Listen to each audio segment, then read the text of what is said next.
Department of homeland security ਨੇ ਵੀ federal register ਦੇ ਵਿੱਚ ਇੱਕ ਨਵੀਂ ਚੀਜ਼ ਪਬਲਿਸ਼ ਕੀਤੀ ਆ, ਨੋਟਿਸ ਅਨਾਉਂਸ ਕੀਤਾ ਆ। ਜਿਹੜੇ ਰੀ ਰਜਿਸਟ੍ਰੇਸ਼ਨ ਪੀਰੀਅਡ ਆ TPS ਵਾਲੇ, ਟੈਂਪਰੇਰੀ ਪ੍ਰੋਟੈਕਟਡ ਸਟੇਟਸ ਵਾਲੇ ਵੀ, ਉਹਨਾਂ ਨੂੰ ਐਕਸਟੈਂਸ਼ਨਸ ਆ। ਕਿਹੜੇ ਮੁਲਕ ਵਾਲਿਆਂ ਦੇ ਲਈ ਇਹ ਰਾਹਤ ਜਿਹੜੀ ਉਹ ਆਈ ਹੈ?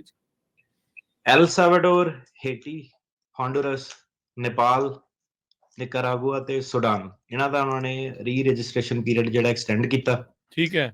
TPS ਕੀ ਹੁੰਦਾ ਕਿ ਟੈਂਪਰੇਰੀ ਪ੍ਰੋਟੈਕਟਡ ਸਟੇਟਸ, ਕਿ ਕੋਈ ਨੈਚੁਰਲ ਡਿਜ਼ਾਸਟਰ ਕਰਕੇ ਜਾਂ ਕੋਈ ਐਮਰਜੈਂਸੀ, ਕੋਈ ਇਦਾਂ ਦੇ ਅਰਜੈਂਟ ਸਰਕਮਸਟੈਂਸਸ ਹੈਗੇ, ਹਰੀਕੇਨ ਹੈਗੇ, ਅਰਥਕੁਏਕ ਹੈਗਾ, ਟੈਰਰਿਜ਼ਮ ਚੱਲ ਪਿਆ, ਮਹਾਯੁੱਧ ਛਿੜ ਪਿਆ, ਹਨਾ, ਉਹਦੇ ਬੇਸ ਤੇ ਜਿਹੜੇ ਸੀਗੇ ਤੁਹਾਨੂੰ ਉਹ ਇੱਥੇ ਰਹਿਣ ਦੀ ਪਰਮਿਸ਼ਨ ਦਿੰਦੇ ਆ 18 ਮਹੀਨੇ ਦੀ, ਤੇ ਤੁਹਾਨੂੰ ਕੰਮ ਕਰਨ ਦੀ ਪਰਮਿਸ਼ਨ ਦਿੰਦੇ ਆ। ਸੋ ਇਹ ਬੜੀ ਵੱਡੀ ਚੀਜ਼ ਹੈ। ਹੁਣ ਮੰਨ ਲਓ ਕਿ ਇੱਕ ਸਟੂਡੈਂਟ ਇੰਡੀਆ ਚੋਂ ਆਇਆ ਤੇ ਇੱਕ ਨੇਪਾਲ ਤੋਂ ਆਇਆ, ਜਿਹੜਾ ਇੰਡੀਆ ਵਾਲਾ ਉਹਨੂੰ TPS ਨਹੀਂ ਹੈਗਾ, ਉਹਨੂੰ ਜਿਹੜਾ ਸਿੱਧਾ ਹੀ H1 OPT ਸਾਰਾ ਇਦਾਂ ਦੇ ਕੰਮ ਜਿਹੜੇ ਕਰਨੇ ਪੈਣੇ ਆ।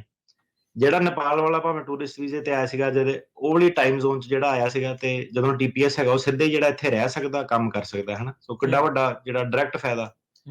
ਤੇ ਔਨ ਟਾਪ ਆਫ ਅਸਾਈਲਮ ਸੁਲਮ ਜੋ ਵੀ ਲੋਕਾਂ ਨੇ ਆਪਣਾ ਕਰਨਾ, ਉਹ ਤਾਂ ਚਲੋ ਕਰਨਾ ਹੀ, ਜਿਹਨਾਂ ਦਾ ਹੈਗਾ ਕਲੇਮ।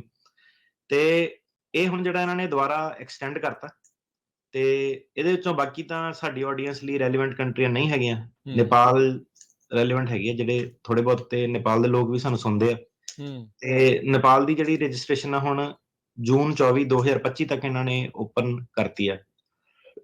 ਇਹਦੇ ਵਿੱਚ ਕੀ ਸੀਗਾ ਕਿ ਮੈਓਰਕਾਸ ਜਿਹੜੇ ਸੈਕਟਰੀ ਆਫ ਹੋਮਲੈਂਡ ਸਿਕਿਉਰਿਟੀ ਦੇ ਸੈਕਟਰੀ ਆ, ਅਲੇਜਾਂਡਰੋ ਮੈਓਰਕਾਸ, ਉਹਨਾਂ ਨੇ ਅਨਾਉਂਸ ਕੀਤਾ ਸੀਗਾ ਜੂਨ 2023 ਦੇ ਵਿੱਚ ਕਿ ਜਿਹੜੀ ਟਰੰਪ ਐਡਮਿਨਿਸਟ੍ਰੇਸ਼ਨ ਆ, ਉਹਨੇ ਨਾ TPS ਟਰਮੀਨੇਟ ਕਰਤਾ ਸੀਗਾ ਇਹ ਕੰਟਰੀਆਂ ਦੇ ਲਈ।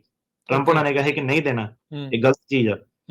ਉਹਨੇ ਕਿਹਾ ਕਿ ਉਹਨਾਂ ਨੇ ਪਹਿਲਾਂ ਕੈਂਸਲ ਕੀਤਾ ਸੀਗਾ, ਤੇ ਫਿਰ ਉਹਨਾਂ ਨੇ ਕਿਹਾ ਕਿ ਇਹਨੂੰ ਆਪਾਂ ਵਧਾਉਣਾ ਵਾ, ਇਮੀਗ੍ਰੇਸ਼ਨ ਨੂੰ ਆਪਾਂ ਐਕਸਪੈਂਡ ਕਰਨਾ ਵਾ।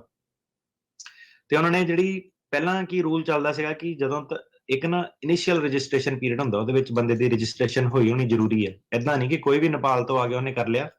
ਜਿਹੜਾ ਉਹ ਟਾਈਮਾਂ ਦੇ ਵਿੱਚ ਜਦੋਂ ਇਨੀਸ਼ੀਅਲ ਰਜਿਸਟ੍ਰੇਸ਼ਨ ਸੀਗੀ, ਟਾਈਮ ਚੱਲਦਾ, ਉਹਦੇ ਵਿੱਚ ਉਹਨੇ TPS ਫਾਈਲ ਕੀਤੀ ਹੋਣੀ ਜ਼ਰੂਰੀ ਹੈ। ਤੇ ਉਸ ਤੋਂ ਬਾਅਦ ਕੀ ਸੀਗਾ, ਜਦੋਂ ਤੁਸੀਂ ਐਕਸਟੈਂਸ਼ਨ ਕਰਦੇ ਆ, ਇਹਨਾਂ ਰੱਖਿਆ ਸੀਗਾ ਕਿ 60 ਦਿਨ ਦੇ ਅੰਦਰ ਰਜਿਸਟ੍ਰੇਸ਼ਨ ਦੇ ਪੀਰੀਅਡ ਦੇ ਅੰਦਰ ਤੁਹਾਨੂੰ ਐਕਸਟੈਂਸ਼ਨ ਆਪਣੀ ਫਾਈਲ ਕਰਨੀ ਪੈਂਦੀ ਸੀਗੀ। ਸੋ 60 ਦਿਨ ਜਿੱਦਾਂ ਉਦਾਂ ਸੁਣਨ ਨੂੰ ਤਾਂ ਬਹੁਤ ਲੱਗਦੇ ਆ, ਪਰ ਕਈ ਵਾਰੀ ਨਹੀਂ ਬੰਦੇ ਨੂੰ ਪਤਾ ਲੱਗਦਾ, ਕੰਮਾਂ ਕਾਰਾਂ 'ਚ ਬਿਜ਼ੀ ਹੁੰਦੇ ਆ ਜਾਂ ਕਈਆਂ ਨੂੰ ਨੌਲੇਜ ਨਹੀਂ ਹੁੰਦੀ। 60 ਦਿਨ ਉਹਨਾਂ ਦੇ ਨਿਕਲ ਜਾਂਦੇ ਸੀਗੇ। ਸੋ ਇਹਨਾਂ ਨੇ ਬਾਈਡਨ ਉਹਨਾਂ ਨੇ ਕੀ ਕੀਤਾ ਕਿ ਇਹਨਾਂ ਨੇ ਉਹ ਜਿਹੜਾ 60 ਦਿਨ ਉਹਨਾਂ ਨੇ ਕਿਹਾ 60 ਦਿਨ ਵਾਲਾ ਰੂਲ ਇਹਨਾਂ ਨੇ ਹਟਾਤਾ। ਇਹ ਕਹਿੰਦੇ ਕਿ ਜਿਹੜਾ ਪੂਰੀ ਥਰੂ ਆਊਟ ਡਿਊਰੇਸ਼ਨ ਜਿੱਦਾਂ ਜੂਨ 24 2025 ਇੱਥੇ ਜਦੋਂ ਮਰਜ਼ੀ ਉਹ ਰੀ ਰਜਿਸਟਰ ਜਿਹੜਾ ਉਹ ਆਪਣਾ ਕਰ ਸਕਦਾ।